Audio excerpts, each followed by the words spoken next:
Assalamualaikum warahmatullahi wabarakatuh. Perkenalkan, nama saya Cecep Karisna dengan NIM 857517303 asal UPBJJ Bandung Pokjar Ciamis, Fakultas Keguruan dan Ilmu Pendidikan, jurusan Pendidikan Guru Sekolah Dasar. Pada hari ini saya akan melaksanakan tugas mata kuliah PDGK 4107 Praktikum IPA di SD pada modul 4 yaitu Mekanika, kegiatan praktikum 1 tentang gaya dengan judul praktikum gaya listrik statis, gaya magnet, gaya gesek, gaya pegas, gaya berat.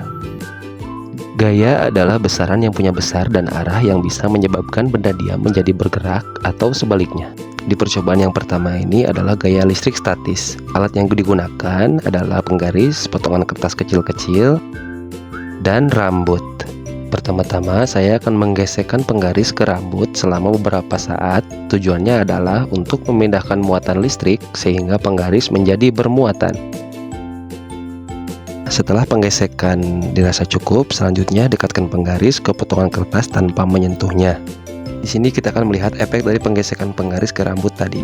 Dan terlihat kertas menempel menunjukkan bahwa adanya gaya listrik statis. Gaya ini timbul karena adanya gesekan penggaris dan rambut yang membuat penggaris bermuatan dan dapat menarik benda ringan ataupun potongan kertas. Selanjutnya adalah gaya magnet. Di sini kita telah menyiapkan alat dan bahan, diantaranya yaitu ada magnet, ada jarum, ada kertas aluminium, ada seng, ada benang, plastik, dan yang terakhir ada kertas. Langkah percobaan. Di percobaan yang pertama, kita akan mendekatkan magnet ke jarum. Dan terlihat jarum menempel di magnet, yang artinya jarum tertarik oleh magnet. Lakukan hal yang sama di setiap bahan yang tersedia dan catat hasilnya dalam tabel pengamatan. Setelah serangkaian percobaan yang dilakukan, ternyata benda-benda seperti jarum jahit dan seng tertarik karena adanya gaya magnet. Gaya ini hanya bekerja pada benda-benda tertentu, terutama yang mengandung besi atau logam magnetik. Selanjutnya adalah gaya gesek. Alat dan bahan yang digunakan adalah balok kayu, gelang karet, dan raca pegas. Langkah percobaan, letakkan balok, kaitkan ujung raca pegas, dan tarik ke kanan secara perlahan. Catat penunjukan skala saat balok mulai bergerak. Tarik terus sampai balok stabil, catat gaya yang diperlukan untuk mempertahankan gerakannya. Sebelum bergerak, skalanya adalah 0. Saat akan bergerak menjadi 3,0.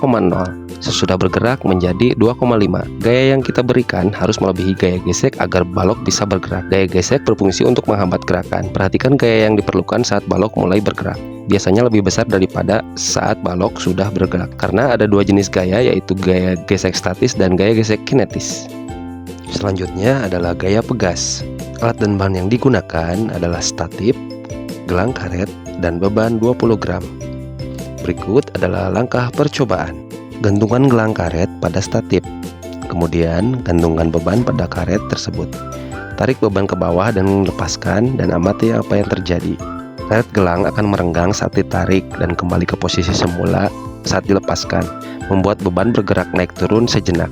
Beban kembali ke atas karena adanya gaya pegas. Gaya ini adalah kemampuan suatu benda elastis seperti karet atau pegas untuk kembali ke bentuk semula setelah ditarik atau ditekan.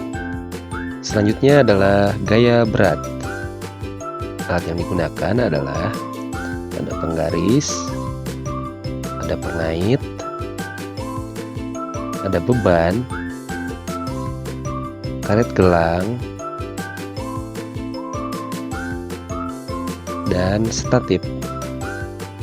Langkah pertama, gantungan karet pada statip dan ukur panjang karet mula-mula. Panjang karet mula-mula adalah 6 cm. Secara bergantian, gantung beban dari yang paling ringan hingga yang paling berat. Ukurlah panjang karet untuk setiap pergantian bebannya.